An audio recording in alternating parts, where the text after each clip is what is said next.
what I've created is so magical, you know, in the best kind of ways.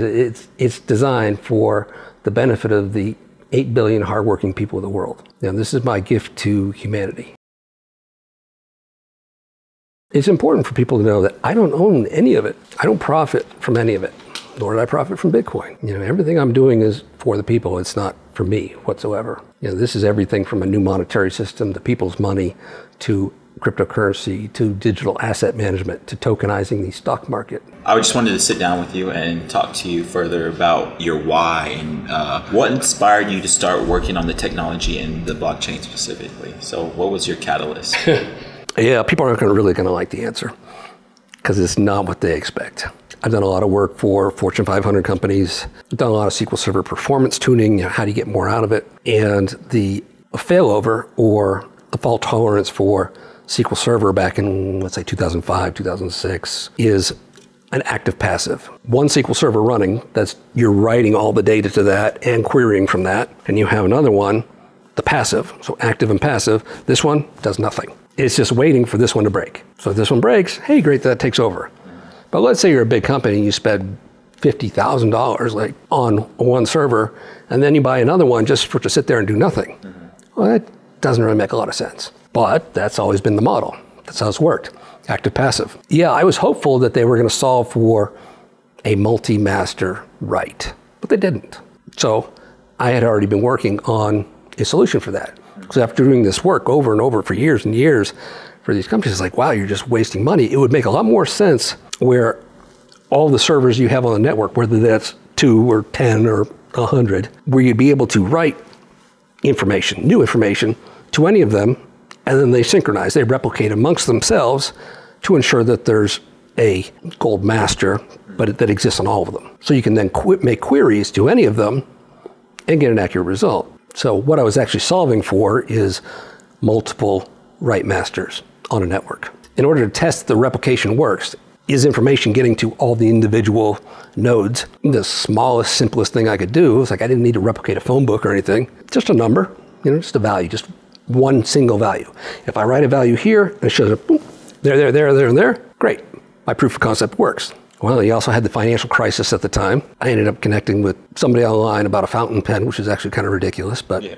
This is the most oddball stuff ever. But yeah, I connected with somebody about a fountain pen, and he was like, hey, you know, you could probably use this stuff for electronic cash. I'm like, I'm just doing corporate data. But I took a look at some work that other people had done. So I was like, well, I'm just synchronizing one value. A wallet is just a balance. It's not individual coins. It's just a balance in a wallet. So, you know, it's kind of electronic cash thing. So it morphed into that. But the origins were just multi-master write on a network. How has the evolution of technology influenced your personal philosophy and goals? Releasing the source code as open source is the greatest mistake of my life. I'm not responsible for people's financial pains, miseries, and otherwise. So no, I'm not liable. Don't sue me.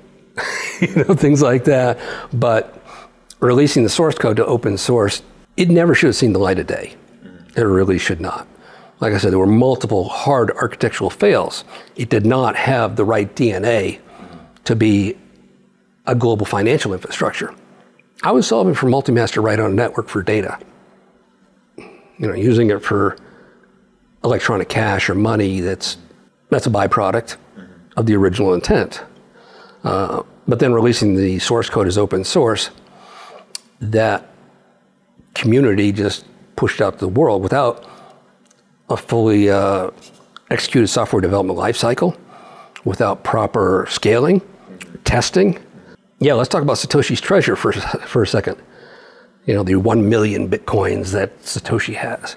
Well, it's actually 1,112,050. That's the actual number. But it never should have existed. Let me explain why. The network turns on January 3rd, 2009, okay? I'm talking about Bitcoin. If my computer is the only computer on the network doing mining, and there are no real transactions, great. Mine a block, get a 50 Bitcoin block reward, congratulations. And it goes, you know, for 20,000 or so blocks. There's no real data, there's no real transactions, nothing's actually happening. But that block reward is being issued every time. When the open source community released Bitcoin, what they should have done, personal opinion, is say, hey, we're going to set a date that we're going to release this for public use. Let's just say hypothetically January 1st, 2010.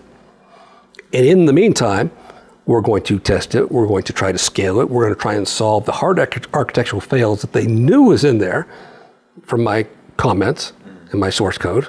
But when they did, what they should have done is truncated the blockchain, created a new Genesis block, and start from there. So, the whole Satoshi's treasure, in my opinion, that's test data. It never should have existed. They weren't real transactions. It wasn't until, like I should say, Bitcoin Pizza Day, if you're going to choose some sort of milestone, it wasn't until then that people really were associating any actual value to it. I mean, even if you just want to say the first 6 months, 7 months, 9 months, of 2009, there was no real transactions, no real data. So Satoshi's treasure should never have existed in the first place.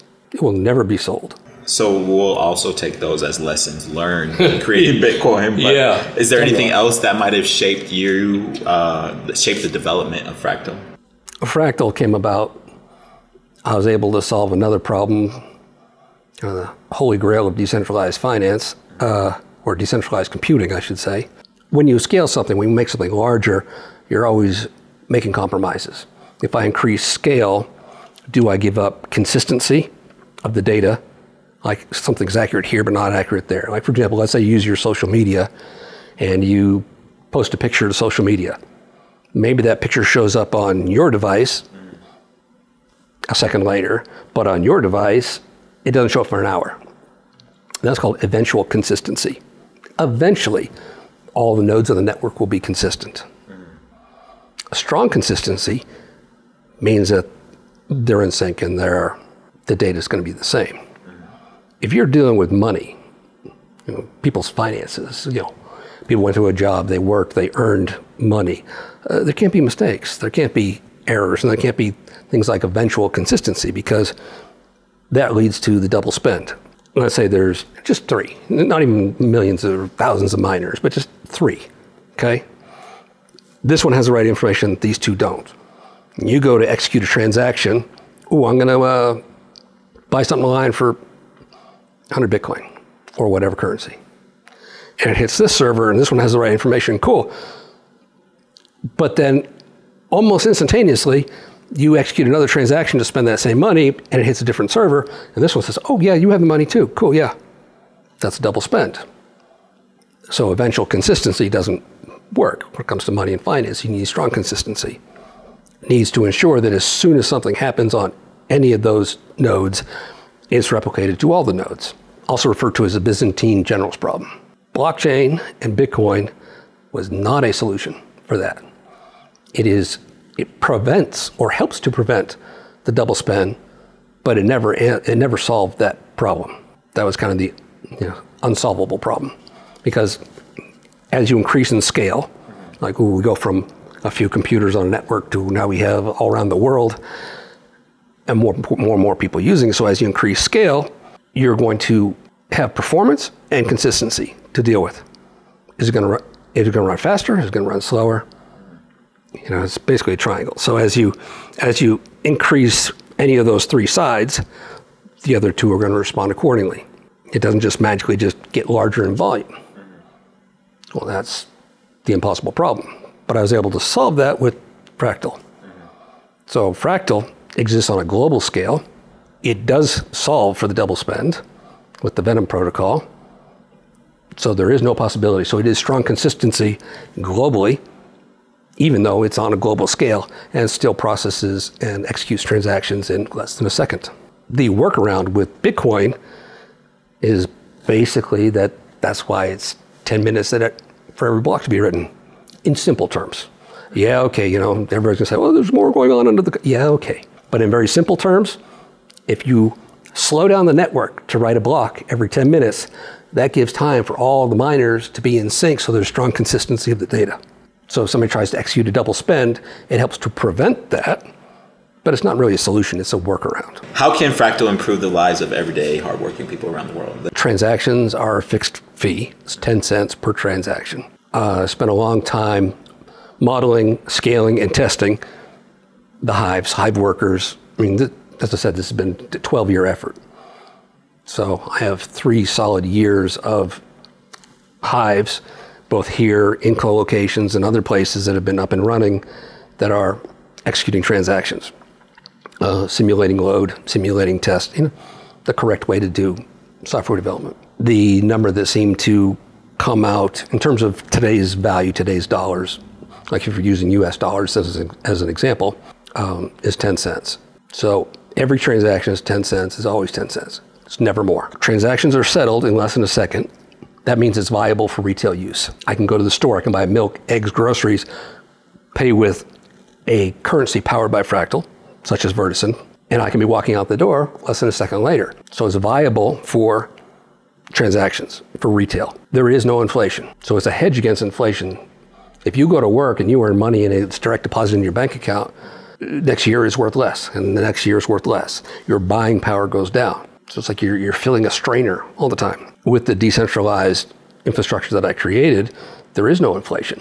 Any money that is put into there as equitable value is always going to be worth that. And you could think of it like feeding your family. Like 1,000 years ago, a chicken would feed your family for dinner for the evening. 1,000 years later, chicken's still a chicken. How much we pay for it has changed. But that's not because the chicken became more valuable, it's because the instrument used to buy the chicken has less value. That's the basic idea of inflation. So there is no inflation with anything powered by Fractal.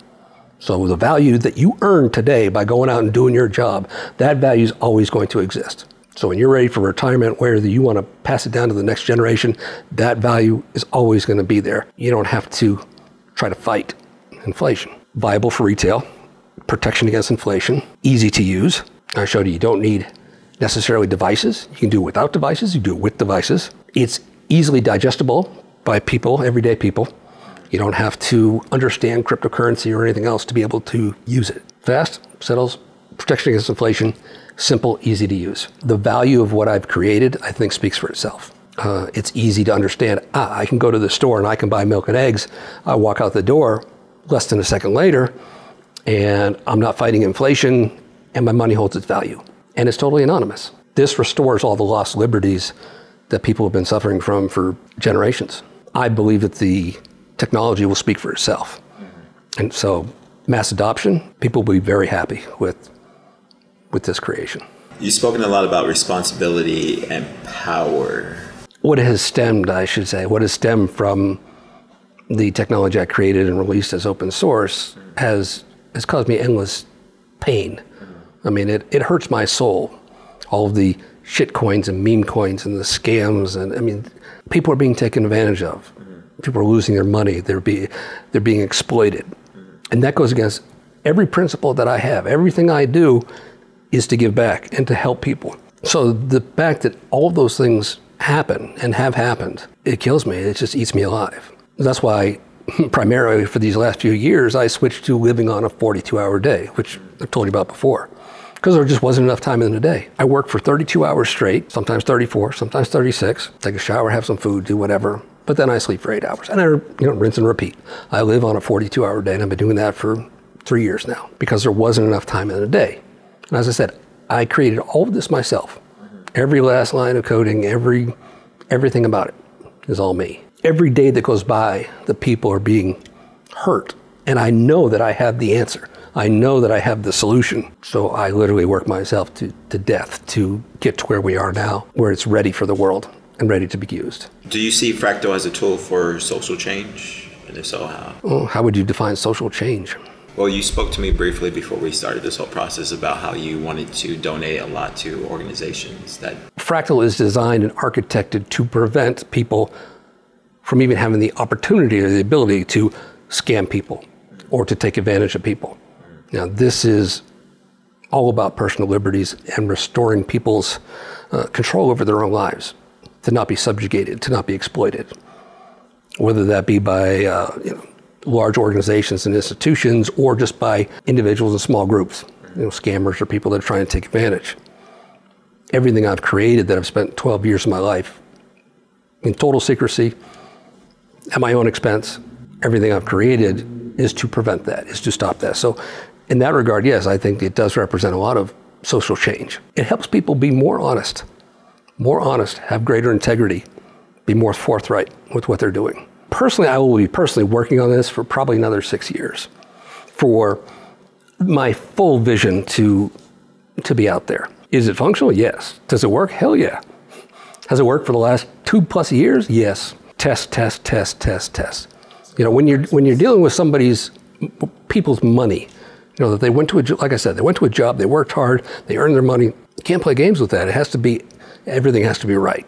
There can't be holes, there can't be vulnerabilities. Yeah, some people get frustrated with me. You know, we started this group chat so I can get feedback about what I've created from people so I can help to improve it. Yes, people are anxious. They want to use it. And I try to explain to them, everything has to be perfect. This is people's money. This is real stuff. This is not a game. So yes, I'm going to spend years continuing to work on it and to improve everything and to make it better. It's handled by an automated market maker. So it's an algorithm that determines the market price. And it uses federated liquidity pools. So the liquidity pool is just a mechanism that says we have one store of value here, we have one store of value there. So we'll have Vertisan here, and maybe there's a liquidity pool where the other half is like USDC. As more USDC comes in, people buy Vertisan, there's less, so market price goes up. It's an automated market maker algorithm that does that. There are no human beings that determine the market price. The market itself does. But Fractal implements federated liquidity pools, which is also something new and unique in the industry. Existing crypto, like if you go to one centralized exchange and you look at the price of, we'll just say Bitcoin, okay? You'll get X. If you, at the same time, go to another exchange and look at the price of Bitcoin, it's gonna be different. Might not be much different, but it's different. How do you view the impact of centralized exchanges, mining companies, and meme coins on the broader crypto ecosystem? Federated liquidity pools, they're all participating as a federated unit, which means there is a single source of truth regarding the market price, which means is protection for the consumer. You don't go over here and somebody's doing arbitrage trading and taking advantage over there. No matter what liquidity pool you go to, the price is always the price. There's always a single source of truth. Well, the liquidity pools are totally anonymous and autonomous. So if somebody else out there wants to stand up a liquidity pool, great. It just becomes part of the federated liquidity pools. It's still gonna have a single source of truth. There is no cheating. There is no taking advantage of people. There is no obfuscation of the price. Market price is market price. And that's determined by supply and demand from the consumers. So it doesn't matter if you go over here to get it, or over there to get it, or over there to get it. It's always going to be the same price. And yes, the market price goes up and down according to supply and demand. And every transaction is only 10 cents because it's powered by Fractal. Back to the predictable workload and the Hive workers and the neural compute unit and so on and so forth. 10 cents is always 10 cents. It never changes. Like as it stands now, you go to send some cryptocurrency from one place to another. It's like, oh, hey, the fee is $5.73. Oh my gosh. You look at it again 30 seconds later. Oh, it's $3.12. What? And another minute later, oh, it's $8. What?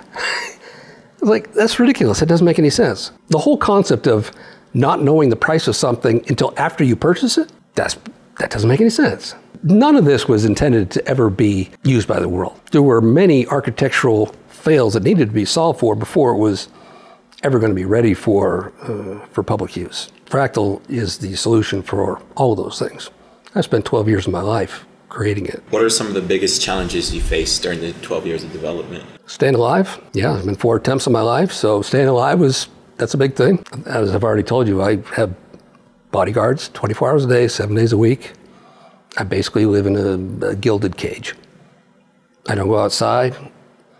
I don't go anywhere. I sit at my desk and I work and I make stuff, which is great. I mean, I love doing this, what I do, but it's not a life I would really wish on people. Move around a lot, tear everything down, set it up somewhere else. This is like secret laboratory number 9, just in the last few years.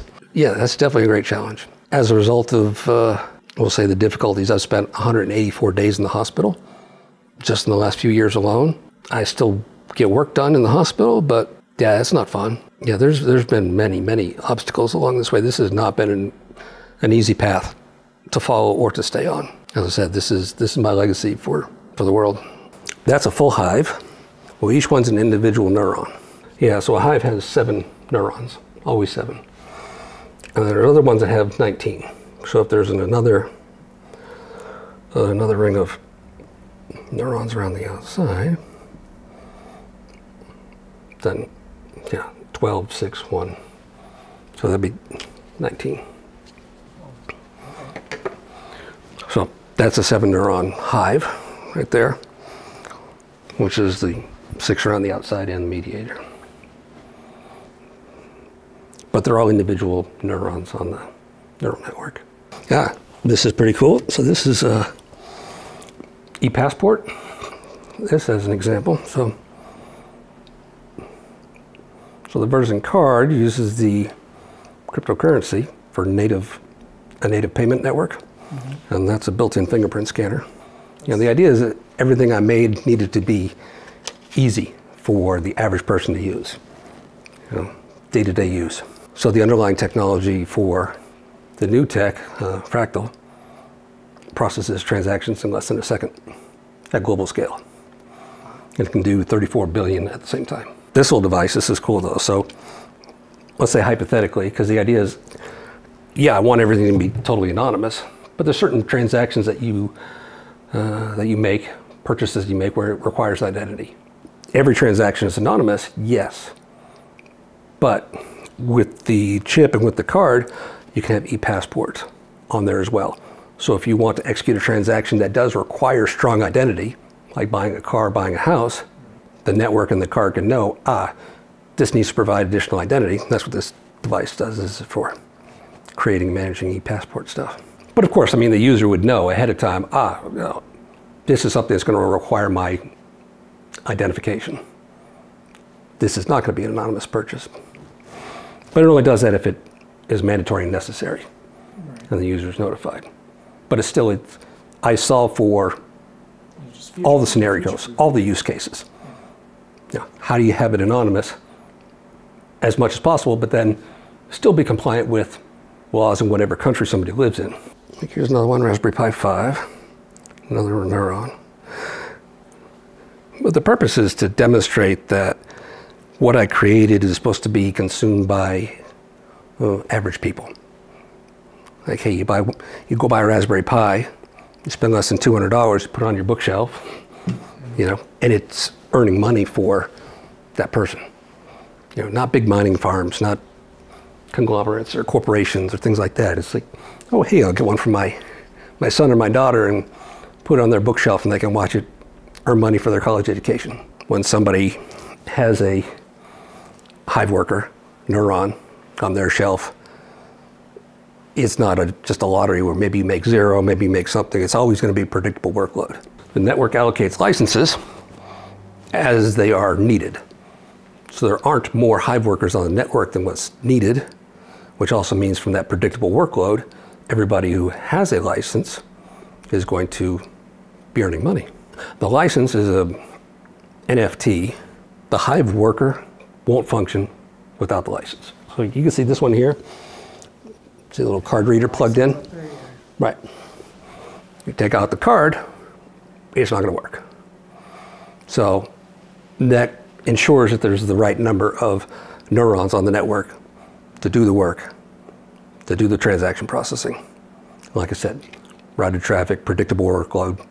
If you have a license, it's kind of like a liquor license, you know, they have for bars, where this is an NFT digital asset. So if you decided, hey, I don't want to do this anymore, you could sell the license, the hive worker license, just like a liquor license, same kind of thing. And this will have value because there's only a limited number on the network, and it's guaranteed to make money. So yeah, there's a concept that I call decentralization entropy, which basically, if I back up a couple steps, so Bitcoin, as you see it now, really has been captured. I mean, there's huge mining conglomerates, big companies. I mean, they're traded on the stock exchange. It's not what you call decentralized. It's more centralized. I mean, as the companies get bigger and they have more and more control of the network, it is possible for them to pool the resources and decide what happens on the network. I mean, it's getting more and more centralized as time goes on. Like you said, new people can't compete at all. So Fractal works the opposite way. With the with the neurons and the hive workers, as they're called. As the network gets larger and more people use it and more hive workers are needed, it increases the decentralization to a point of entropy. It's always going to be more and more and more decentralized as time goes on. So it's literally impossible for it to be captured. Those cards you're holding, that's like the equivalent of paper money. Individual denominations, that's totally anonymous cash. So like, this would be the equivalent of like a US $100 bill. You know, paper money. Yes, this is plastic, so people think, oh, it's a credit card. It's not. It's just like paper cash, fixed denomination, totally anonymous. There's an NFT digital asset that resides in the Liberty Treasury. Kind of like back when the US was on the gold standard. You had, for example, a $100 note, and it would say on it, pay to the bearer on demand, and that was backed by gold. So technically you could take that to the bank and give them the $100 note, and they would be obligated to give you $100 worth of gold. And then they would tear up the note because it's no longer in circulation. This is the same thing. So there's an NFT digital asset for 100 Liberty dollars in the Liberty Treasury. And this card is the physical manifestation of that. But let's say you go to the store where, I don't know, you're going to buy something for, I don't know, 99 Liberty dollars. Like, oh, I want to use this. They could give you that back, or they could give you $1 on the reloadable. But when I set out to create a monetary system for the world, it had to do exactly what money does now. Right. And I solved for what I call the 100-year problem. Let's say hypothetically you have a, I don't know, a quarter or a dollar US that's 100 years old. I can still go to the store, use that, pay for something. It's still going to work exactly the same, still going to be accepted. Transaction still happens just as quickly. Nothing's any different 100 years from now than it was then, except for the price of the goods that you're purchasing. But the monetary instrument is still just as functional. If I was going to replace money, which is what the goal of this is, it has to do what money does now. So one of those features is the ability for it to be completely anonymous and tangible. You can have a $20 bill, $50 bill, $100 bill, put it in your pocket, and you can use that amongst yourselves as a carrier of value. And people say, yes, great, and we execute and trade accordingly. But that's totally anonymous. There's no record or trail of that transaction. And of course, when you, let's say when you get paid from your job and somebody has electronic deposit, okay, well that's trackable. That's not anonymous. Know exactly who it went from, who the recipient was, how much was the amount. So that's another way that money is used now. So if I'm going to make a monetary system that replaces money, it has to do everything that money does now. You can't have a subset of features and say, oh, this is money. So that's why these exist. This is the totally anonymous, human peer-to-peer transaction of a carrier of value, of money. And like I said, the reason that they're cards is because this is secured by the network. There is an NFT digital asset that represents that this card is representative of. There are literally more security features built into this than there is a US $100 bill. This cannot be counterfeited, can't be hacked, can't be cracked. It's the safest, most secure money ever created. We can't think about the rest of the world being in the same scenarios that we're in here in the United States or in Europe, where people have smartphones, they have devices. Most of the world, they don't have smartphones or devices. And if they do, maybe it's shared amongst a family, not amongst, everybody has their own. So the idea of, oh, you need to have authentication on your device and send from this device to that device. Great, that's convenient for some of the world, but not everybody. So once again, if I'm going to make a monetary system for the 8 billion hardworking people of the world, not the elite of the world, or just the most technologically advanced, then it has to solve for everybody. So for all those other areas of the world, like here, this is a Vertisan card. It doesn't require a phone, a device, or anything else. It's a payment medium that can be used by people that don't have those technologies. And there's other methods for, I guess, what you call like a two-factor authentication. It's like, I could use this card, I don't need a phone or anything else, but I could say, maybe I went to the public library and set up my account and got everything squared away, but I said, oh, I want to make sure I have a key, a third-party key. So something like this, plug in your phone, but also if you're at a merchant, the merchant's accepting payment for something, you can, like this one has NFC and a fingerprint, so people are not bound to their phones and their devices and everything else. I don't need a phone to pay with this because that's biometric. All I need is the card. I'm authorized, I'm the right person, I can execute. Reloadable, no device needed for that either, to be able to receive, change, to put on it, or to use it. Like I said, if you want to pair it with any of these FIDO devices, FITO, yes, I had to solve for everything that money does now, and to replicate that in order to say, yes, I created a monetary system, basically the people's money for the world that people can use, that makes sense. Does everything that money does now, but also will work in 100 years. Back to my 100-year problem, same thing. Whatever you have in digital assets now, 100 years from now, they're still going to be safe, they're still going to be secure, still going to be active.